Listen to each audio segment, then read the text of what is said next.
All right, I have a fun job of transitioning us into today's program. For those of you that joined us last year at our inaugural leadership breakfast, we recognize Mayor Luke Broden and Jay Williams for their leadership in the Capital Region, and for the many ways in which the City of Hartford and the Hartford Foundation for Public Giving have collaborated with other partners to lead our communities forward. It was a wonderful event last year. Today is going to be just as great. You're in for a treat. This year, we're pleased to expand our event to feature an exceptional group of leaders who have all been recognized for leading some of the best places to work in Connecticut this year, whether recognized by the Hartford Courant or the Hartford Business Journal. Each one of these leaders oversees an organization that has been celebrated by their employees for creating vibrant and fun places to work. Regardless of industry or sector, they're finding ways to invest in their teams and create work environments and cultures that help to retain their employees and foster a shared commitment to their work. I forgot to do a flying to that trip. Excuse me. I don't know why they put me in charge of this.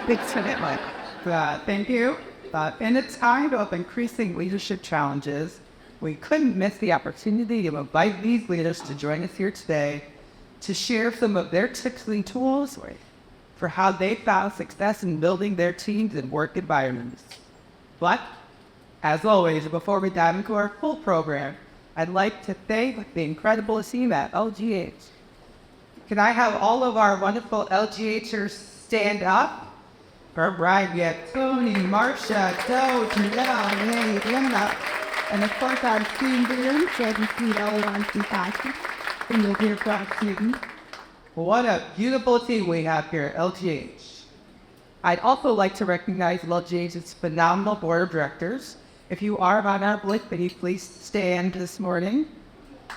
We are so lucky to have each one of these board members. Yes, I will keep having collaborated in our work. Special thanks to our engagement committee, who helped design this year's leadership breakfast event and crafted the questions for the panel discussion this morning. And of course, thank you to our sponsors and community partners who have made today possible. Our event sponsors, Metro Hartford Alliance, Robinson Cole. With bronze and iron sponsors, our 3 copper sponsors, 4 being now, Craig and Sedeka House, who made this morning possible. Let's go round of applause for all of our events. And thank you to our visionary sponsors and partners. These are the organizations that have made year-long commitments to support all of LGH events and programs. You are vital partners in our work, and we thank you for your commitment to community leadership. We are now actively recruiting for new or brand-new visionary sponsors for 2025. So if you or your organization is interested, please reach out to Larissa directly. And you too can be on this list.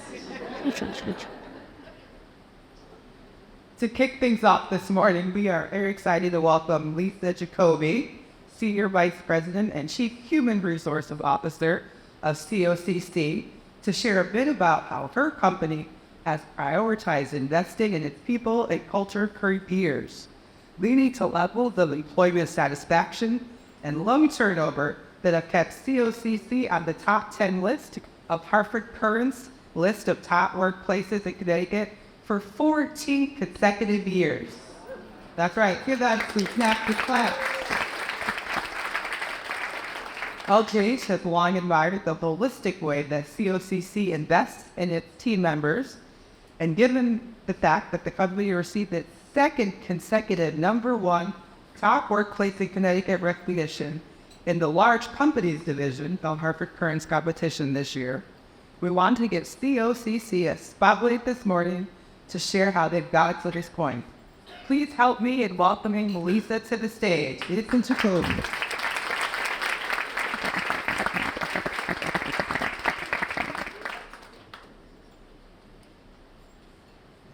All right, hope you all can hear me okay. I will tell all of you that pressure will stay on because if we don't get 3 years in a row, I may connect it or I wish you did. All right, I'm going to do my best, though I typically like to roll around. But I've got a few minutes, I've got about 6 minutes to talk about some things that some things you've been doing. If you don't know who we are, I promised to give a quick overview of that. We basically, well, since why I know what we're at, I'm going to start doing this. We do a lot. If you don't know what we do, we are in the business of basic technology, banking and credit unions technology. So we support about 175 basic credit unions, mainly here in the Northeast. I know some of you are going to be bored now to talk about our technology. I promise I won't. But our real story is about close to 20 years ago, our full premise of the environment and the business that we were running, we turned things upside down and we started investing in people. So though we've been around for about 50, going on 58 years, the last 20 years, our story has really started around taking care of our people, growing our business from the core of our people. And we really have had a wonderful opportunity and a wonderful run of screwing up a lot and then learning and listening to our employees and doing better the next year around. So I'm Lisa Jacobi. I've been in COCC for 20 years. I can't believe it. My first year in, I said I was staying 2 years. I couldn't stand this place, and I've been out of banking. It's boring. And now I'm here, and I'm not a banker, but I've certainly learned a lot about banking. So in addition to, the great intro about COCC, we are a homegrown Connecticut-based company, though we have grown our footprint of employees remotely, employees in different states, but over 500 of our employees still exist here in Connecticut. And all of our growth going forward continues to be in Connecticut. It's a wonderful story.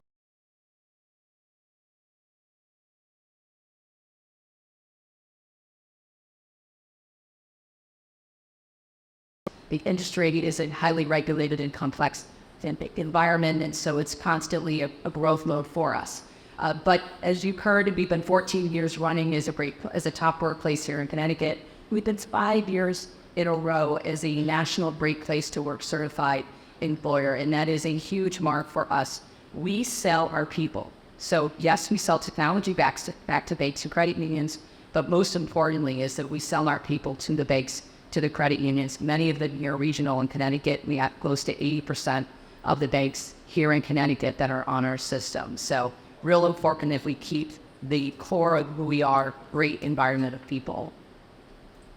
Just to run through these real fast because I'm going to run out of time. I'll tell you the other thing that's really important to us beyond growth, beyond taking care of our employees, taking care of our customers.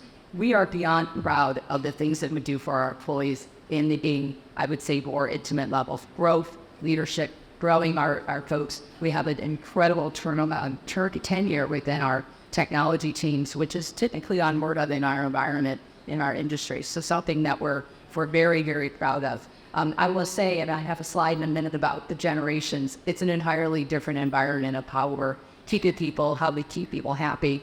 Usually half the time I'll say something and I'll make half the room mad, and then the other half of the room will be happy. It's just the way that the cookie crumbles these days. As I mentioned 20 years ago, that was really our turning point when we decided to really invest in our people. And I think this slide, I know this slide going on, and I'll try to explain it without walking away from the microphone. This slide to me really says a lot about who we are. So the top line, the black line on the top is what really is something that we ask our clients 4 times a year to score us on. Our client report card rating out of 5. We have a high expectation of what we want to see there.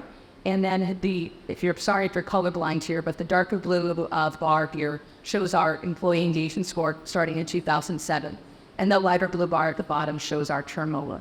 And what you can see really here at the end of the day is as we started to invest in our employee engagement and how we were going to move those numbers, our report card ratings went up and our turnover went down. And it's been the same story all the way through. Like many, we had a higher, blip of turnover in the 2021, 2022 year when many of us came back from kind of the COVID years. Our turnover spiked a little bit. Our client report card was still strong, but it wasn't as strong as the numbers that you see at that 4.45 or 4.3. So you really do see we see a huge correlation to when our employees seem to be engaged, when there's good engagement, that our report card rating stays strong. So real quick, this is just kind of a backdrop of how we handle our people strategy, our HR strategy. Always happy to talk about more things. Each one of these areas We have our own plan where we do need to invest in our people from a leadership perspective, from a belonging perspective. We do a ton around diversity, equity, and inclusion, bringing that into our engagement or our workplace, our culture.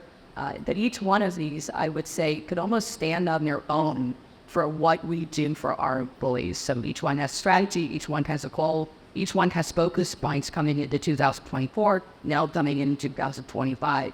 Each one of these areas are so critical to that success.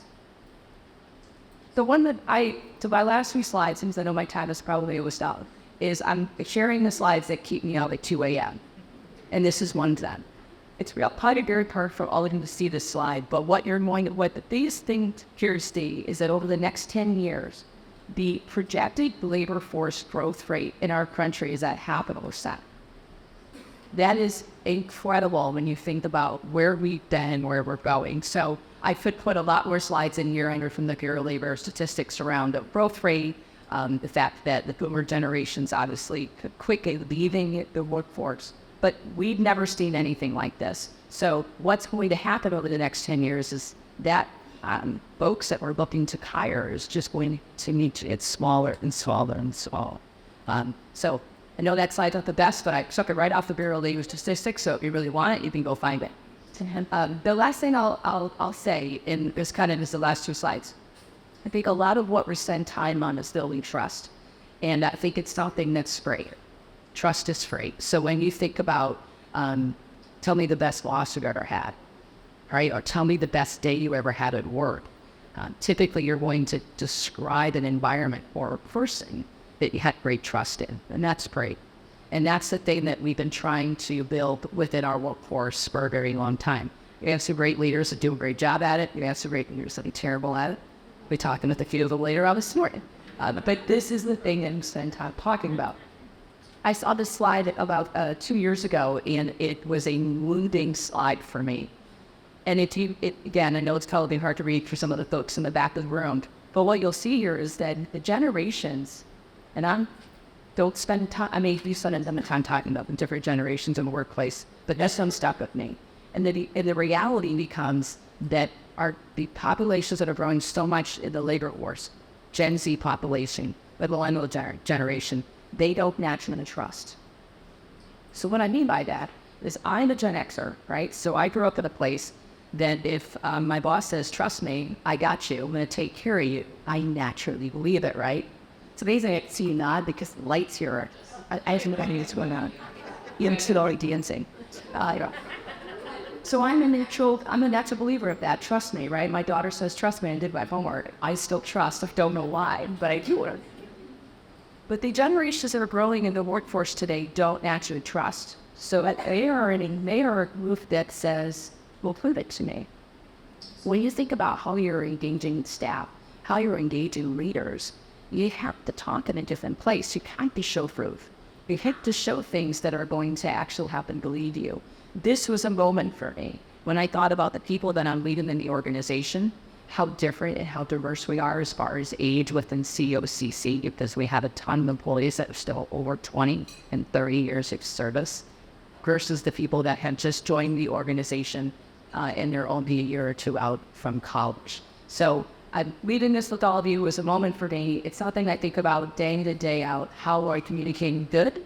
How we're communicating tough stuff. I'm always thinking about how each one of us may be seeing that trust environment a little bit different.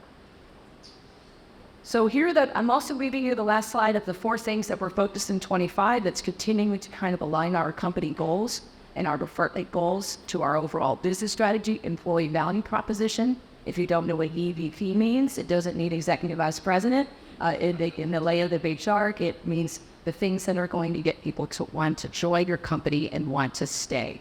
So we have redone our EVP mission or our EVP statement, and it's going to be a lot around the marketing and to not only attract new talent coming into the organization, but most importantly, keeping the talent we have. It's probably one of the most important things we need to do. So that's really our selling point of why you want to work here and why, most importantly, you want to stay. Showing up technology, big thing. Every employer, every employee wants to know they're working for a tech environment. I talk to banks all the time. I'm like, you are a technology shop. You have a ton of technology running through your bank. Don't think you're not. a technology company because it's an important thing, and retention. So, you know what, when I talk about the fact that the work environment's only going to grow by 0.5% over the next 10 years, my whole moment of keeping A players, now I'm saying, let's keep the A and let's keep the B, because the B is going to become the A. It's a stat, but it's true. So that's it. I hope a little bit of what I shared resonated. I think you have a wonderful program this morning, and thank you for your time.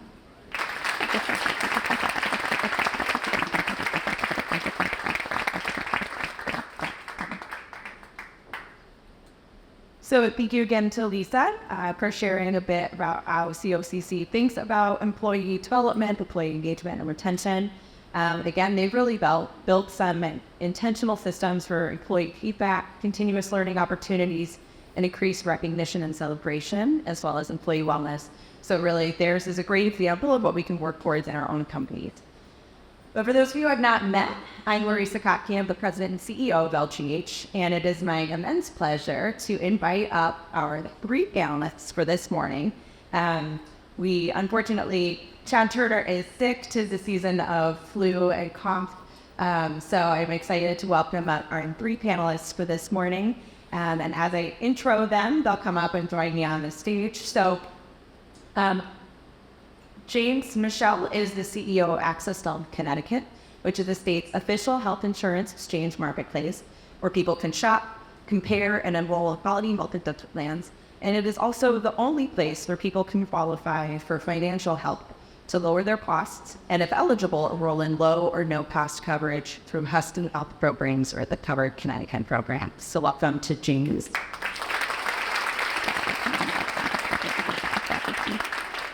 And Karraine Moody is the CEO of Habitat for Humanity of North Central Connecticut. Habitat for Humanity is a nonprofit organization that works in more than 70 countries around the world, partnering with families, local communities, volunteers, and partners, so that more people are able to live in affordable and safe homes. Welcome, Karraine.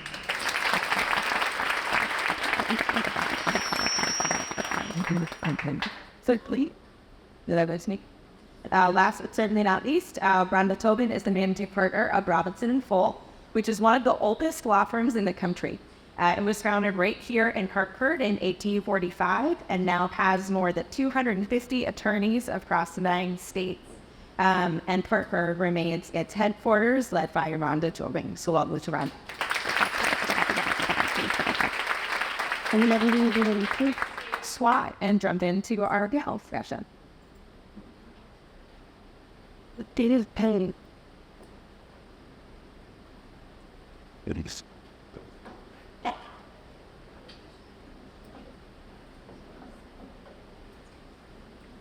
It's a exciting. I also get to be able to state when Chad is going to be here and to stand awkwardly to the side. So rather than spending more time on introductions, I want you all to connect with these individuals after the program and get to know them more. But to really make the most of our time together this morning, I want to dive right in. So the 3 folks here all represent really different industries. So I'm curious how you and your team just define what big work culture is. What does it mean for your industry and what does it mean for your employees? We'll start with James and we're Hervey. Good morning, thank you. The way we define culture at AccessHealth is that we are focused on 2 main part of our organization, our employees and our customers. I reminded about 30 days ago, I was driving, and I'm an avid news listener. I was listening to CBS News in New York City. Every Friday, they have a session. They call it the CEO Court. Really bad CEOs come in to talk and get. And this CEO was talking about how he and his wife were driving home from church on one Sunday. And he said that when they did the church, they were so inspired from the sermon from the pastor that this and the whole week want to help each. And he mentioned to his wife that we have our employees for 40 hours a week. And he has us 1 hour. Imagine if we can inspire our employees 40 hours a week, the results would be achieved. So he said he went to work that Monday. He called his leadership team. You've been tied, focused on the organization, on their employees. We did it 2 months, the stocks went up. Employee outage, right thereafter, we're putting out the patient 6 times, without dramatically. So that informed him that you inspire employees to get great results. The entire cutting chain. So that became part of our foundation in terms of if I'm running an organization, our employees will be our chief focus of everything that we do. So we led on to that. I'll talk a little bit more about the stuff we did at AccessHealth and how I got to that location. But focusing on our employees is one key deductive for us. The other part of that is our customers and also our mission to lower the uninsured and competitively and to help address health disparities. Really gives us an advantage in recruiting. It's not easy for us to recruit. We have a very noble mission, but our person is one of our biggest attractions when we are recruiting. Good morning. Flat Attack Regularly, our mission was all about promoting and creating the opportunities to build wealth within vulnerable communities that only but not have the capacity to purchase a home. So in my term as a U.S. role, I focus primarily on the mission and making sure that we do the mission well. The second part is I treat our staff as family. Just like hands that we are there 40 plus hours a week. So they are part of the extended family. So for me, I was a family first is your family, and then we're second family. So making sure that they know that I care, we care, we listen, we hear. We spend out beyond the fact of, yes, we create home ownership, but we're also constantly working with families. So the same care that we get to our homeowners, to our volunteers, I'm always making sure that is passed down or reiterated and reinforced within our staff. Good morning. So I've thought about this question. Culture means so many different things, and it's a word that gets thrown around a lot. People want to have a good culture, but what does that mean? It clearly means something different for all of our organizations. The way we tried to tackle that several years ago was to develop some core values, which we adopted, which are collaboration, civility, and inclusion. And we make sure that we live them every day, that we make decisions in line with those core values so that we can create the culture that we want, as opposed to sort of just saying, we want this culture and how do we get there? We felt the need to define it. So collaboration is really important that everybody feels like a part of a team and then they're working as part of a team and they're not siloed. As we've grown to 550 people across 9 states, that collaboration becomes even more important. Civility is civility. You have to be nice to each other. Part of it is a little bit feeling like a family and having each other's backs in good times and bad times. We joke that we have a very low jerk quotient. We don't tolerate jerks. It's not part of our culture. So that leads us to a better culture that people, it was recruiting somebody and calling somebody at the friend said, is everybody really this happy? Yeah, it's clean though, but that's certainly not everybody's happy. I get that. You're kind of 50 people, but we try to be clean. We try to be nice and we try to root out people who don't fit in.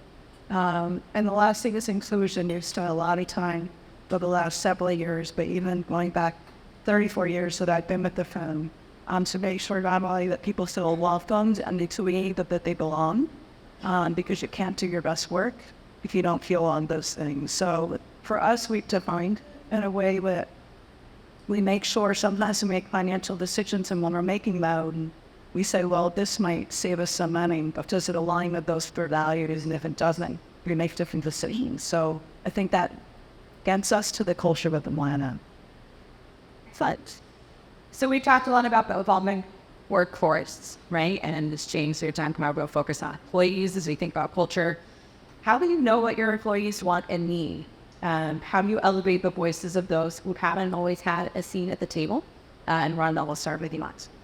Sure. So there's a variety of ways that we do it. One of them is just talk to people, right? So we try to be visible at every level of leadership within the firm, and we make sure that there's opportunities. We hold town halls regularly where people can ask questions and understand, because people need to feel like they're part of something, that mission that we all talk about. And so that the more that we're talking to our people and hearing what they want, the more we can make better changes. We do some formal things, Connecticut Best Places to Work. In the legal industry, there's a survey that Walt does of all of our associates. It's very detailed. We get voluminous feedback about what people are feeling about their experience that we might not hear day to day. We participate in some inclusion surveys as well. And then one last thing that we do that's a little bit unique that even at our industry, a lot of companies do what are called exit interviews. An employee leaves, so you interview them, somebody in HR will interview them, and why did you leave? What made you go? Would you consider coming back?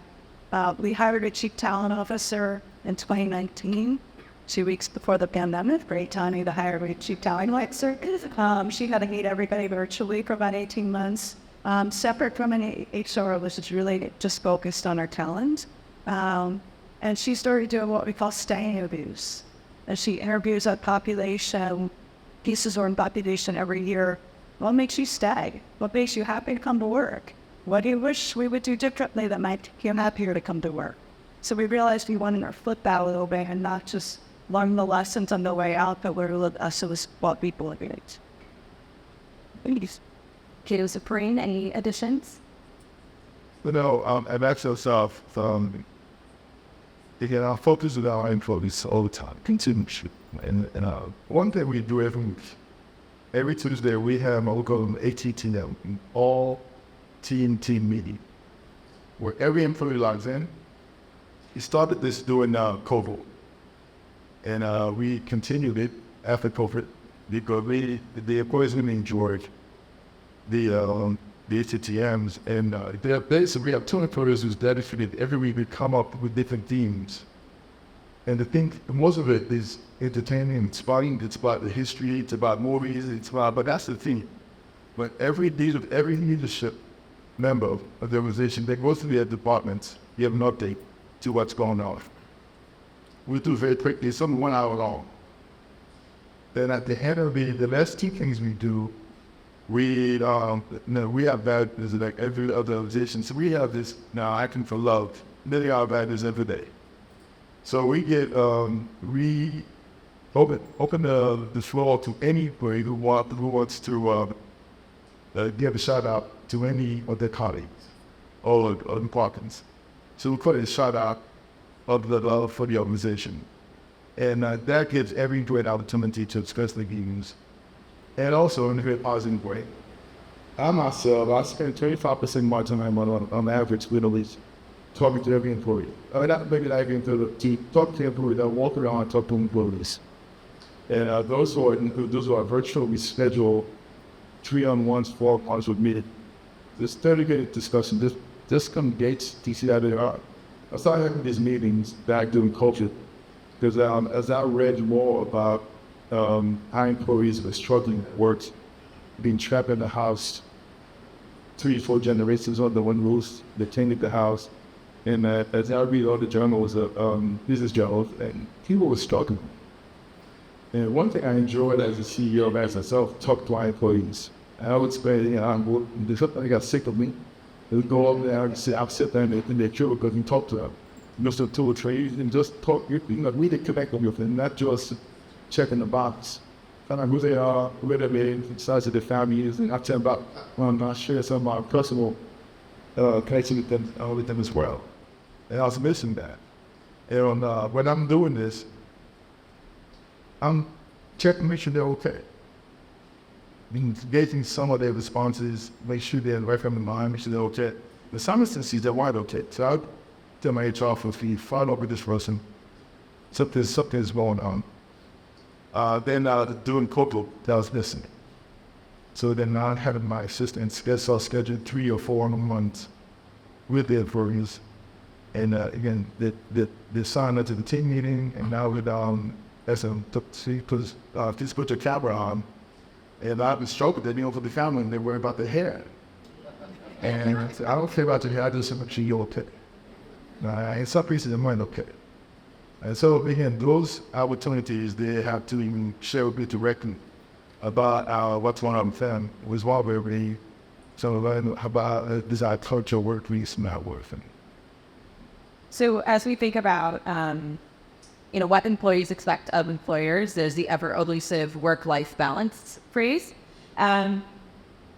For you and your teams, what does work-life balance look like? Karraine, you go. Sorry, what was on? So in Habitat, our work-life balance, like I said, is family first.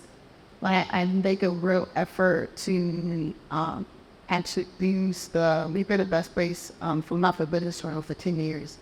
But I use the metrics from the report to actually evaluate where my staff is and get the feedback from them so that I know what areas they may be struggling in. And so from the years of heavy doing reports, I was able to make some changes in terms of, having break times in. So we have automatic shutdowns supposed to be good on July.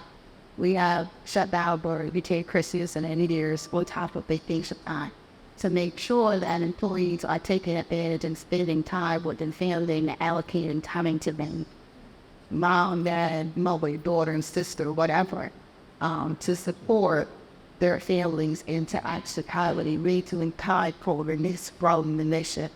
Although it's a non-profit, I have always balanced it and say, yes, we build homes. Yes, we have restores. Yes, we mow borders. Yes, we do all of those things. But at the end of the day, we are really religious in the work will be there. And I think them hearing that from me and from our directors, he makes the dislikes so that they understand that we value what lives. The other part that I definitely say is I have outings every quarter. And the outing is about why we do funny stuff. We do out of the stuff like also do it. It's events that the staff are nominated and voting on and they decide what we're doing. And I think it gives them the opportunity to be as expressive like this, like that then, my organization cares. That we go for an act and release my pressure and and so it's like those happen events that show you can work really hard, but we better play just what's hard. And that's the balance that I think really as our profit. Yeah, so work-life balance is a funny thing that we want to distribute. Obviously, we're a service business, so we're available 24/7 to our clients, and we can't have control that. I actually chaired a work-life balance task force at the firm about 20 years ago. We figured it out. We cornered the market. We had it all set. We anonymously surveyed all our people. At the end of the day, no surprise, we can't. So we want to really exactly such thing as work-life balance.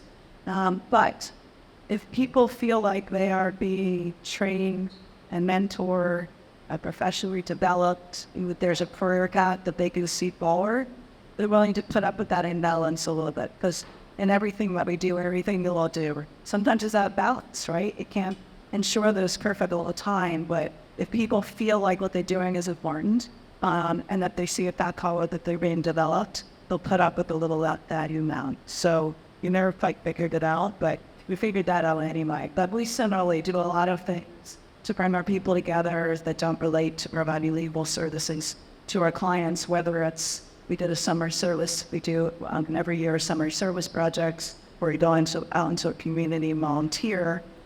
We have game nights, we're very competitive. We do a lot of trivia.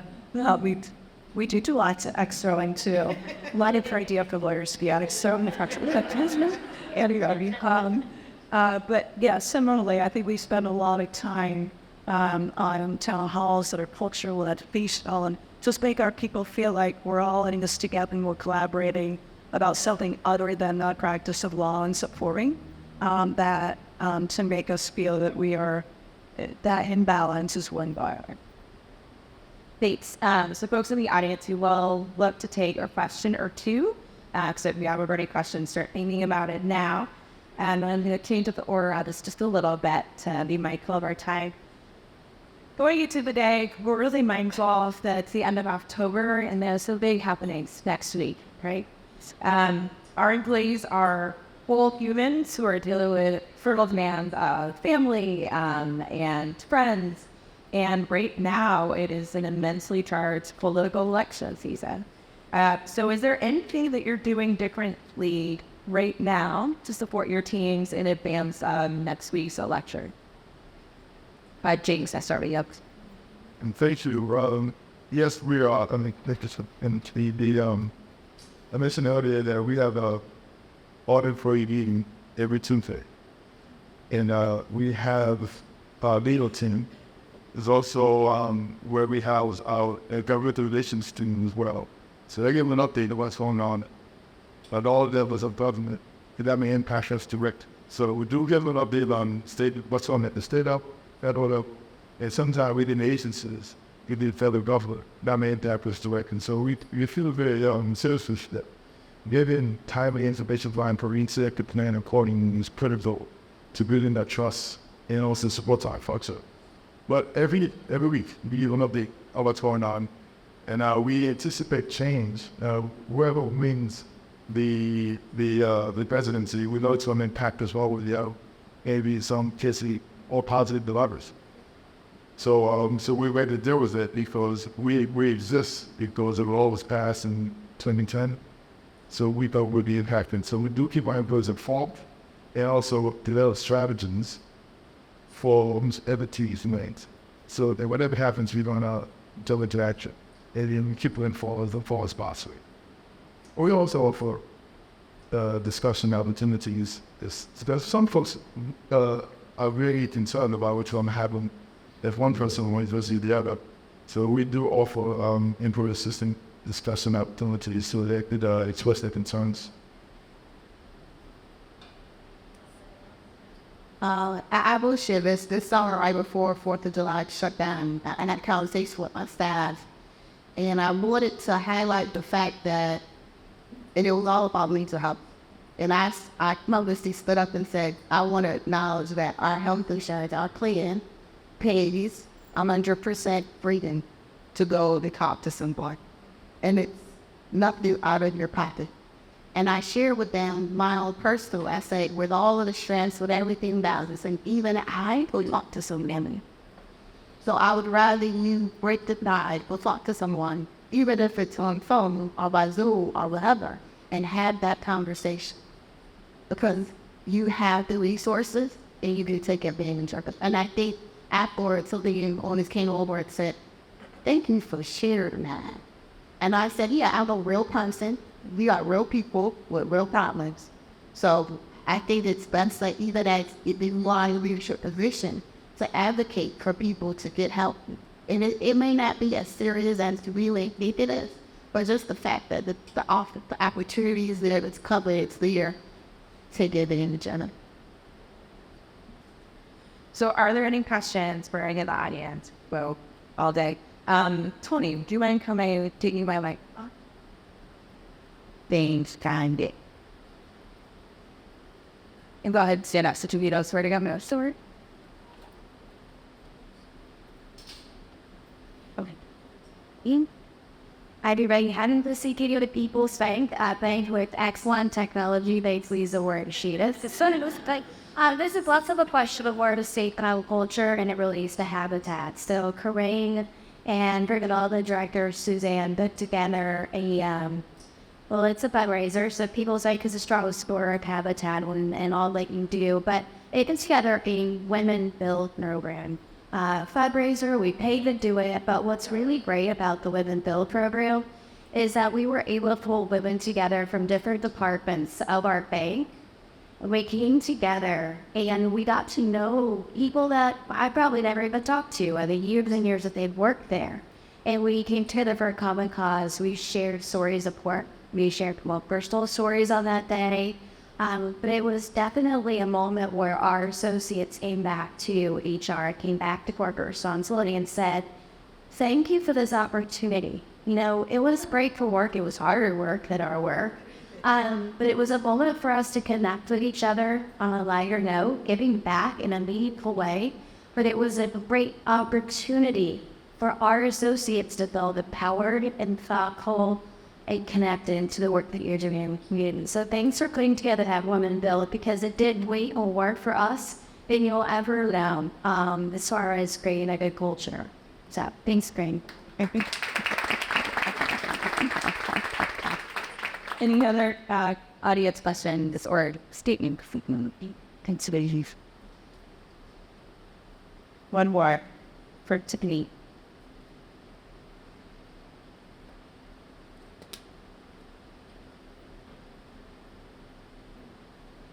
Hi, everyone. My name is Tiffany Morrissey. I'm an Executive Director at the Connecticut Health Council with Metro for Alliance.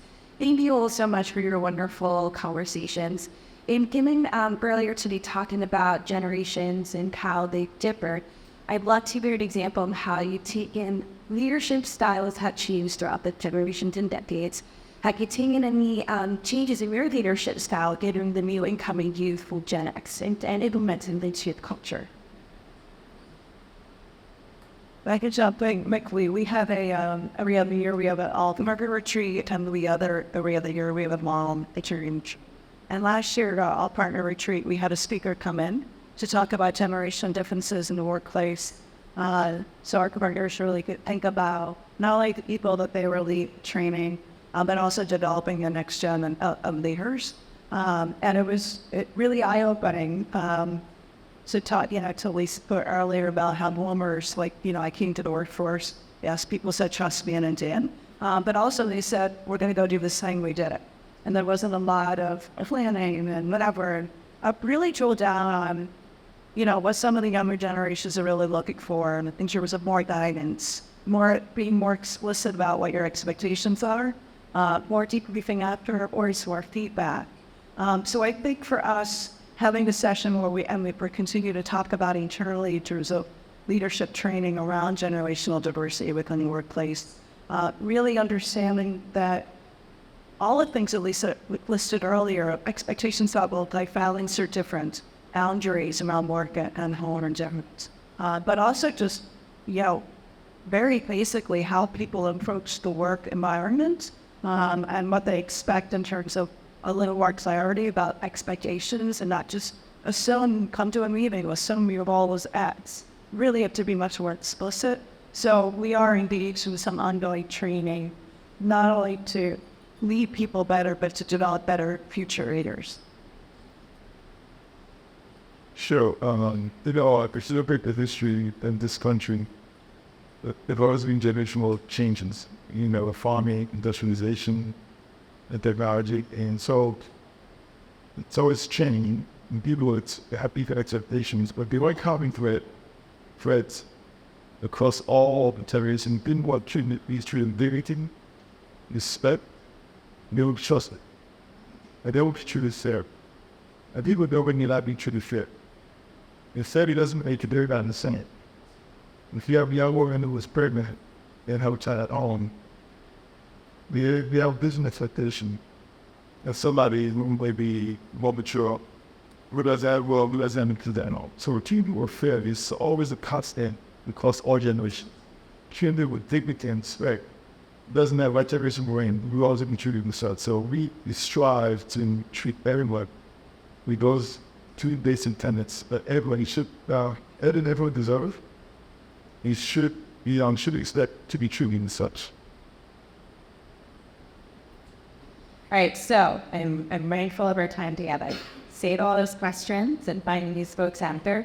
But one thing that I asked all of our panelists to consider before coming today, and I'll ask them now, is to share a single tangible takeaway, right? So that everyone in this room can walk away with a new strategy to implement, something to try out with their teams to create more inclusive cultures, to help people feel more heard and valued in the workplace. So their takeaways for you today, we'll start with James, Margot, and around. I started with my last comment. Trust their beliefs, respect them, treat them with dignity, and keep them informed. Those are the four foundations promised of building yourself. Trust their beliefs, respect them, treat them with dignity, and keep them informed. I'll speak to work-life balance. One of my mentors gave me a suggestion when I first started in this role that she said to airlock at least 3 days out of each one where you do not have a meeting. You don't have to see anyone. You can be a pilot. And remember, and with that advice has carried me for the past 15 years. So I know it sounds very simple, but when you're going through in the world and you realize you have those 3 days when you don't have to sign, that happy place is last place. So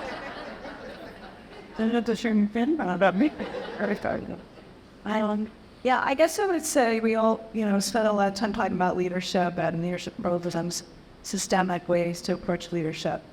We had a speaker retreat last month. We talked about creating just micro moments. And that's for everybody in the organization, but particularly for leaders.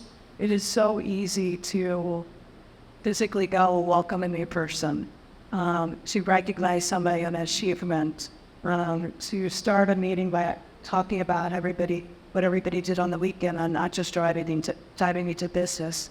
Those little micro moments change people. They change their mood that day, or maybe only for an hour. And they're easy, but we forget to do that. We're always thinking about the big things, the strategic things, and those micro moments I think are really key. And so that's something that I try to really pay attention to down on, and just making our people feel seen is really easily done for those little entities. Yeah, excellent recommendations across the board. Favorite micro moment of my own, what I'm having to share. Often starting a meeting with asking team members, what's one thing that made you smile in the past week? People will take that in the professional direction, personal direction, but it also actually forces a smile when they tell the story, and it just was up the room a little bit before you dive into anything on top of that. So please join me in thanking our panelists. They are well information. Next man, let's go to question. Thank you all for joining us today. We've got just a few more wrap-up comments, so be there.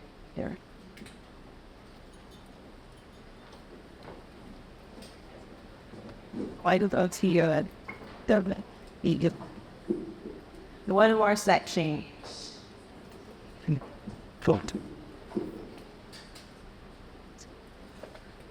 Rick Harris, they very was slipping down. We on in the pit. I saw it Adley. He saw work about hey this they're going to a right that I'm not but so thank you again. Thank you, panelists, for spending their time with us this morning, sharing their insights and perspectives into how we can positively impact work culture. I particularly appreciate some of those tangible takeaways and look forward to having a closet day to myself. We very and Dudley. Our goal for today really is to have you all leave here with new ideas, ways to sort of think about how you're building culture. And so you recognize these leaders to demonstrate some of the ways that they do that day in and day out. Their institutions have done a lot of work to invest in their teams. So I'm sure if we asked them, and this was not only the question, but none of them think that their work around the culture and people development is done, right? That none is ever fully cracked. But we do want to commend them on the work that they expend in that space. While there are many different ways to affect culture change at organizations, for some leadership Greater Hartford, this is the work that we do at Lemon Green Day. And so we're also excited this morning to share a new LGH offering that is available for larger organizations who want to invest in the development of their teams.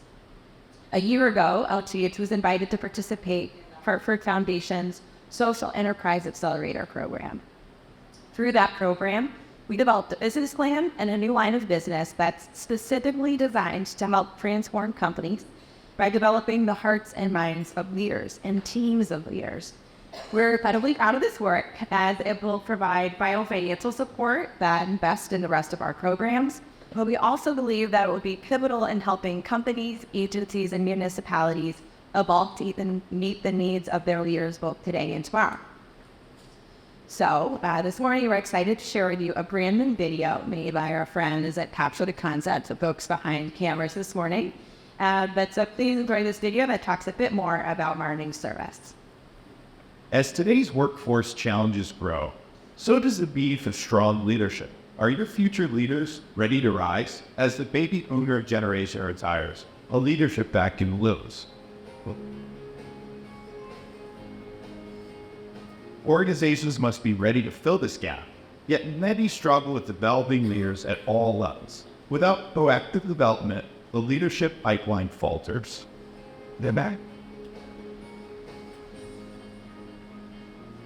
Trust erodes, work-life balance suffers, and turnover rises.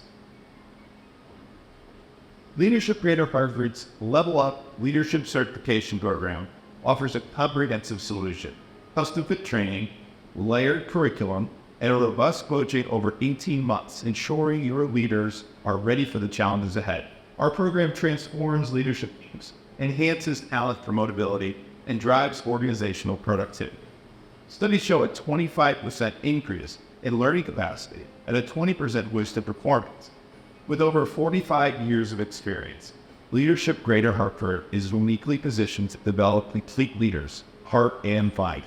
Our nonprofit mission, local expertise, and diverse training team make us the right choice for your leadership needs. Ready to level up your leadership? Learn more today and invest in your organization's future. Leadership Greater Hartford. Leaders grow here. Thanks to Rhonda Tobin. So if you're wondering where to start with your teams or how to develop your RG leaders, please let us know. Tony Sicon, the man with the microphone before, is in the back of the room. He's our Director of Consulting and Training and would love to meet with you to explore how LGH can support your teams. And earlier, sneak peek of an upcoming event. Earlier, we talked a bit with our panelists about the increased pressures and divisions we all feel in the midst of this election season. No matter who wins in any race next week, we know that our communities and country will need time to heal and find ways to move forward together. And one local resource that can help our community do that is the Stowe Center for Literary Activism. They have a new program called Stowe on the Go, which we will be featuring at our November 19th Years of Focus event. We'll be learning a bit more about how that program facilitates difficult conversations using historical objects and art to really nurture common ground for the common good. So we hope to see you there in November. And as always at LGH, there are many ways you can engage with us, including as a program participant. All 4 of these programs on the screen here are active leadership development or community connection offerings that we currently have available. Our Third Age Initiative will launch in 2 weeks with a year-long program for older adults and retirees who are looking to positively impact the community. Quest will launch in February with a 10-month leadership development program for mid-career professionals from all sectors and industries. And each month we host orientations for individuals in our Leaders on Board program, where participants are trained in nonprofit board service and matched with dynamic regional nonprofits who are looking for new board members. And then last but not least, as you're looking into 2025, our executive orientation program will come back in the fall of next year to help connect senior leaders who are new to their roles, new to the region, or just looking for deeper community connections, both with each other and with the Greater Hartford region. So we have a resource table in the back of the room with more information about all these programs. Please check them out and connect with our team members if you'd like to learn more. So once again, before we close out today, I'd like to thank our sponsors for supporting the programs and events of LGH. Today's breakfast would not be possible without their support and without the investment of key partners like you. So thank you for your commitment to LGH and to our community. And last but not least, thank you to all of you. You battled some traffic this morning. I heard you went through a SOG, but thank you for taking the time to come and learn together, to connect with one another, and to be with us today. We still have a few more minutes in the room this morning, so please continue the conversations and networking that began earlier. And think about the many ways that starting right now, you can begin to positively contribute to your work environments. And remember that change really does start with each one of us. So thank you again, and enjoy the rest of your morning.